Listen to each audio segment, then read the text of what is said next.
வணக்கம் பிள்ளைகள். இன்றைக்கு செய்திகள் பார்த்திருப்பியல். அமெரிக்காவுக்கோ ஈரானுக்கோ நாம் ஆதரவில்லை, நடுநிலைமையே எமது உறுதியான நிலைப்பாடாகும் என்று பாராளுமன்றத்துக்கு வந்து நேற்று ஜனாதிபதி விசேட உரையொன்றாற்றி சொல்லியிருக்கிறார். கண்டியலோ நடுநிலைமையாக இருக்கிறது நமக்கு நல்லது தானே, அந்த விஷயத்தில் நமக்கு சந்தோஷம்தான். ஆனால் இன்றையான் இளநாடு தலைப்பு செய்தி கண்டியலோ சர்வதேச விசாரணைகள் முன்னெடுக்க முடியாது, காணாமலாக்கப்பட்ட ஒரு விவகாரத்தில் சர்வதேச விசாரணை செய்ய மாட்டோம் என்று அரசாங்கம் திருப்பியும் திட்டவட்டமாக சொல்லியிருக்குது. கண்டியலோ நீதியமைச்சர் இது சம்பந்தமாக நேற்று பார்லிமெண்ட்டில் அறிவிச்சிருக்கிறார். இப்போ இதை பற்றி காய்ச்சவர்னு சொன்னால், நேற்று பார்லிமெண்ட்டில் நம்மளோட ராசமாணிக்கத்தின் பேரன் சாணக்கியன் ஒரு கேள்வி ஒன்று கேட்டவர். கண்டியலோ அந்த கேள்விக்கு பதிலளிக்க அவர் சொன்னவர். அது மாத்திரமில்லை, அவர் இன்னொரு விஷயம் சொல்லியிருக்கிறார். 2009ஆம் ஆண்டு போரின் இறுதிக்கட்ட காலப்பகுதியில் சுமார் 2764 பேர் காணாமற் போயுள்ளனர் என்று தரவுகள் தெரிவிக்கின்றன.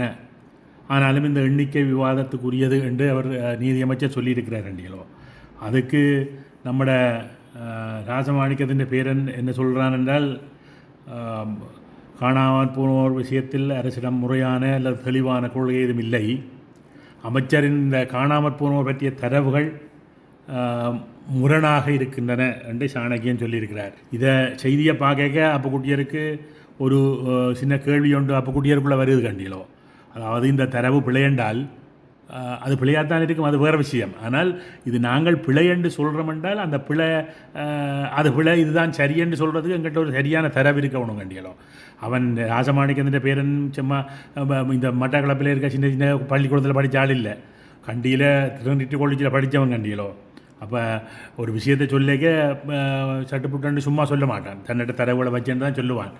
அப்போ அவன் அடுத்தடுத்த பாராளுமன்றத்திலேயாவது அந்த தரவுகள் சரியான தரவுகளோட டாக்குமெண்ட்டோட சாணக்கியன் சபையில் வைக்கிறாரான்னு பார்ப்போம். இந்த விஷயத்தை பற்றி செய்தியில் படிச்சுட்டு போய்க்க அப்போ குட்டியருக்கு கொஞ்சம் காலத்துக்கு முந்தைய அந்த காலத்தில் யுத்தம் நடந்துன்னு கேட்க ஒரு புலம்பெயர்ந்த நாட்டில் நினைக்கிறேன் நடந்த ஒரு மேட நாடகத்தின் வீடியோ ஒன்று பார்த்தது ஞாபகம் வந்து வருது. அதில் அந்த நாடகத்தில் ஆண்டியில் ஒருத்தர் பேப்பரை படித்தேன்னு இருப்பேன்.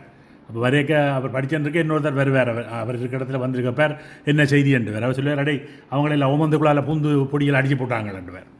அப்போ அவருடன் பேர் அடிச்சு போட்டாங்களே, அப்போ அவங்களில் எத்தனை எங்களில் எத்தனை, அதாவது அவர் கேட்டது அங்கால ஆமியில் எத்தனை பேர் சேர்த்தது, அந்த தாக்குதலில் பொடியில் எத்தனை பேர் சேர்த்தவங்களான் தான். அது எங்களோட ஜனங்களுக்கு இப்படி கதைகள் கதைக்கிறது, இப்படி விஷயங்களை சொல்கிறது தான் தெரியும். ஆனால் ஒரு விஷயத்தை சொல்லிக்க இந்த தம்பி சாணக்கியன் என்றாலும் சரியாக தான் சொல்லியிருப்பான்னு நினைக்கிறேன். தன்னிட்ட தரவுகளை வச்சேன்னு தான் சொல்லியிருப்பான். எனக்கு இப்படி இந்த நாடகத்தில் நான் பார்த்த மாதிரியான மனமுள்ள ஆக்கள்லாம் நம்முடைய ஆக்கள்ன்றது உங்களுக்கு தெரியும் தானே.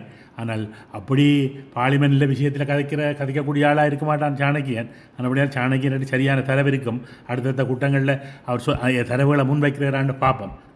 சரி பிள்ளைகள், நாளைய செய்தியோடு சந்திப்போம்.